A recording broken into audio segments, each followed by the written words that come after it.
నమస్తే అన్న. నమస్తే బ్రదర్. అన్న ప్రస్తుతం వైఎస్ఆర్సీపీ సోషల్ మీడియాలో ఒక పోస్ట్ చక్కర్లు కొడతా ఉంది. అదేంటంటే నారా లోకేష్ని అరెస్ట్ చేయాలి. ప్రస్తుతం ఐటీ శాఖ మంత్రిగా ఉన్నటువంటి నారా లోకేష్ని ఎట్టి పరిస్థితుల్లో అరెస్ట్ చేయాల్సిందే. ఇంతకీ ఆయన స్కాములు చేసాడో దాని గురించి కాదు, చాలా హాస్యాస్పదంగా ఉంది. ఎందుకంటే వాళ్ళకి ఏం చేయాలో అర్థం కాక కొత్త కొత్త డ్రామాలు తెరలేపుతున్నారు. ఇంతకీ 10th క్లాస్ సంబంధించినటువంటి ఆఫర్లీ పేపర్లో లీకేజ్ అయినాయి అంట. సో దాని మీద నారా లోకేష్ గారు లీక్ చేశారు, కొన్ని కోట్ల రూపాయలకి స్కామ్ చేశారు అన్నట్టు మాట్లాడుతారు. ఎంతవరకు నిజమంటారు అనేది?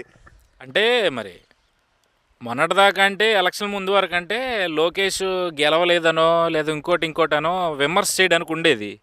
ఇప్పుడు చూస్తేనేమో అత్యంత భారీ మెజార్టీలో వచ్చిన వాటిలో నెంబర్ 3 ప్లేస్లో ఉన్నాడు ఆయన. ఇప్పుడు ఆయన విమర్శ చేయడానికి ఏమీ కనిపించట్లా. పని పరంగా చూస్తేనేమో పాదరసంలో పాతుకుపోతా ఉన్నాడు ఆయన. కంపెనీలు తీసుకొచ్చి ఉద్యోగ కల్పన కల్పిస్తూ ఇటు విద్యాశాఖలో అద్భుతమైన మార్పులను తీసుకొస్తూ గత ప్రభుత్వం విద్యాశాఖ మీద ఏ విధమైన పనికిమాలిన చర్యలు చేసిందో వాటన్నిటినీ ఆ బూజునంతా దులుపుకుంటూ వాటిని కడుక్కుంటూ ఈరోజు నీట్గా ఒక అద్భుతమైన వేసుకుంటూ వస్తూ ఉంటే లోకేష్ గారు మరి అది చూసినప్పుడు కడుపుమంట అండి. వీళ్ళు మామూలుగా లోకేష్ గారు అంటే ముందు నుంచి కడుపుమంట. సో అందుకని ఈ 6 నెలల్లో ఆయన అనడానికి ఏ అంశం దొరకలేదు. ఒకసారి లోకేష్ని విమర్శించాలి అంటే ఇక పాత విమర్శించడానికి లేదు కదా, మాట్లాడడం రాదంటానికి లేదు, లేదా ఓడిపోయాడు అంటానికి లేదు, పని చేయడం అంటానికి లేదు. అన్నీ ఆయన చేసే ప్రతి పని కనపడతా ఉంది. ప్రతిదీ ఇక వాళ్ళకే తిరిగి కొట్టింది ఈరోజు. సో అందుకని ఇంక వాళ్ళకి ఏది అవకాశం లేక ఈ 6 నెలలు లోకేష్ని అంటానికి లేదు. మహా అయితే ఆ రెడ్ బుక్ పేరు చెప్పి ఏదో ప్రచారం చేద్దామని చూశారు, కానీ ఆ రెడ్ బుక్లో కూడా అవసరమైనవి లేదంటే చట్టపరంగా ఉన్నాయే జరుగుతూ ఉన్నాయి. ఇక ఇప్పుడు ఈ హాఫ్ ఇయర్లీ పేపర్ లీక్ అయిందంటూ కూడా పెద్ద ఎత్తున ప్రచారం చేస్తూ ఉన్నారు జగన్మోహన్ రెడ్డి గారు. మరి జగన్మోహన్ రెడ్డి అధికారంలో ఉన్నప్పుడు ఎన్నిసార్లు పేపర్ లీకేజ్లు అయినాయండి? పబ్లిక్ ఎగ్జామ్ పేపర్లే లీక్ అయినాయి. కాకపోతే ఏంటంటే బయటికి రానివ్వకుండా, గుట్టు చప్పుడు కాకుండా వీళ్ళ విధానం ఎట్లా ఉంటుందంటే, ఇప్పుడు 10th క్లాస్ చదివేటప్పుడే పేపర్లు కొట్టేసి అరెస్ట్ అయిన వ్యక్తి జగన్మోహన్ రెడ్డి. అతను అధికారంలోకి వచ్చిన తర్వాత ఎలా ఉంటుంది పరిస్థితి? పేపర్ లీకేజ్ అవ్వలేదు అని చెప్పి ఎవరన్నా అనుకుంటారా? గత 5 ఏళ్లలో దాదాపు 3 నుంచి 4 ఏళ్ల పాటు, 3 నుంచి 4 ఏళ్ళు అనడానికి లేదులేండి, ఎందుకంటే 1 సంవత్సరం 2 సంవత్సరాలు కరోనాలో పోయింది, పబ్లిక్ ఎగ్జామ్స్ ఎవరు రాయలా. ఇక మిగిలిన 3 ఏళ్లలో ఆయన ఎన్నిసార్లు పేపర్ లీకేజ్ చేశారో ఎవరికి తెలుసు? బయటికి రానివ్వరు కదా. ఎవరన్నా అడుగుతానికి ధైర్యం చేద్దామన్నా వాళ్ళని భయపెట్టేస్తారు. సో ఇప్పుడు వాళ్ళు చేసిన తప్పుల్ని కప్పిపుచ్చుకోవడానికి ఈరోజు ఏదో హాఫ్ ఇయర్లీ పేపర్ లీక్ అయిందంటే జరిగింది తప్పు, దానికి లోకేష్ గారికి సంబంధం ఏంటి? ఇలా ఆలోచన విధానం ఎట్లా ఉంటుందంటే, మెడకేస్తే బోడిగుండుకిను మోకాలకి వేసినంత ఆలోచన విధానం అంటారు వీళ్ళది. సో మోకాలు తప్పు చేస్తే గుండు కొట్టించుకోవాలంటారు వీళ్ళ ఆలోచన విధానం అది. అంటే ఈ చంద్రబాబు నాయుడు గారిని అదే అంశంలో కదా అరెస్ట్ చేసింది. ఒకవేళ నిజంగా తప్పు జరిగే ఉంటే ఎక్కడో అధికారుల ఆధ్వర్యంలో జరిగే పనికిను ముఖ్యమంత్రికి సంబంధం ఏంటి? అధికారులు ఏదో చేశారు, ఏదో పేపర్లు సంతకాలు పెట్టించారు, దానికి చంద్రబాబు నాయుడు అవినీతి చేశాడని చెప్పి చంద్రబాబు నాయుడు గారిని అరెస్ట్ చేసిన పరిస్థితి కదా. సో వీళ్ళదంతా ఇంతే, కింద ఎక్కడో తప్పు జరిగింది, అది ఎక్కడ పేపర్ లీకేజ్ అయిందో ఆ పేపర్ లీకేజ్ అయిన చోట ఆల్రెడీ చర్యలు తీసుకుంటున్నారు. దాని మీద ఎంక్వైరీ కూడా జరిగింది. తప్పు జరిగిన వాళ్ళని ఆల్రెడీ ఏం చేస్తున్నారో చూస్తూ ఉన్నాము. ఇప్పుడు దీనికి లోకేష్ గారిని అరెస్ట్ చేయాలంటే మరి వీళ్ళని ఎన్నిసార్లు అరెస్ట్ చేయాలండి?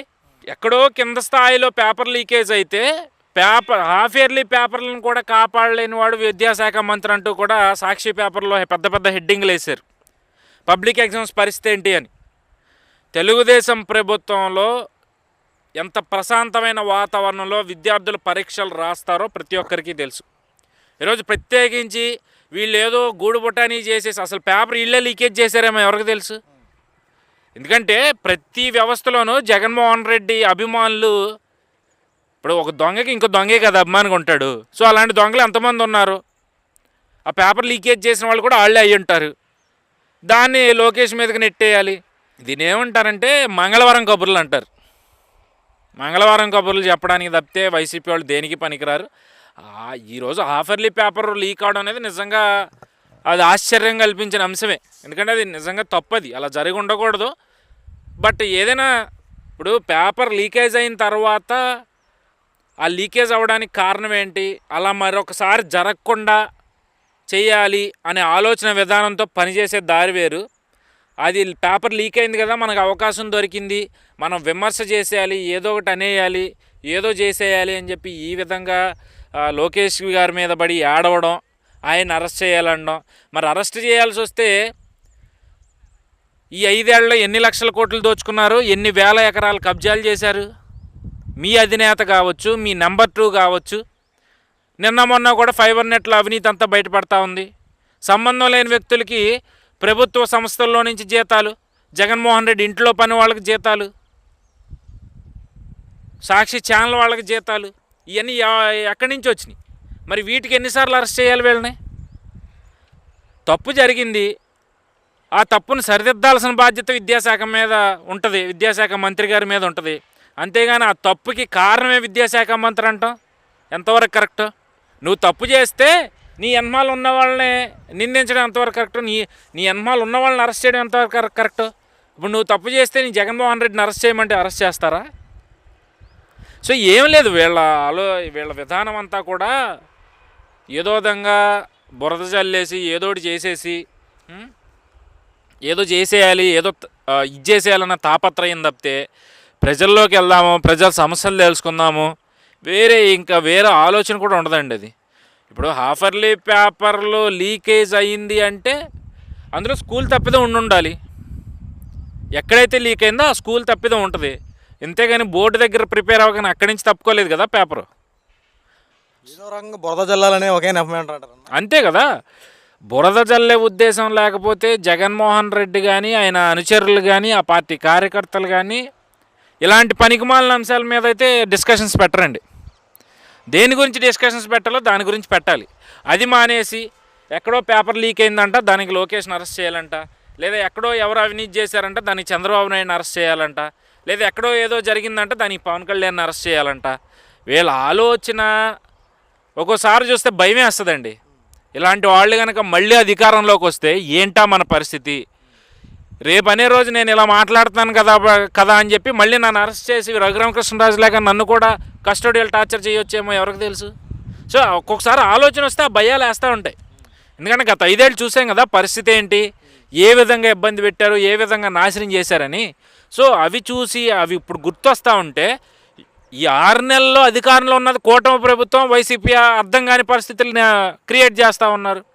ఎందుకంటే తప్పులు చేసి ఈరోజు కూడా దర్జాగా తిరుగుతున్నారు అధికారులను అడ్డం పెట్టుకుని. అదే అధికారులు వాళ్ళకే ఇంకా ఈ రోజుకి సపోర్ట్ చేస్తున్న పరిస్థితి. మరి ఏం చేస్తారు ఏంటి వచ్చే రోజుల్లో అనేది మనకైతే ఇంకా క్లారిటీ లేదు. కానీ ఖచ్చితంగా ఇలాంటి వ్యక్తులు మళ్ళీ అధికారంలోకి వస్తే ఆఫర్లీ పేపర్లో ఏం కర్మ, ఈసారి ఏకంగా పబ్లిక్ డొమైన్లో పెట్టేసి చదువుకుంటారా అయ్యా, పాస్ అయిపోండి అని చెప్పి జగన్మోహన్ రెడ్డి లాగానే అన్నింటిలోనూ ఫస్ట్ క్లాస్ స్టూడెంట్స్ అయిపోతారండి. ఓకేనా.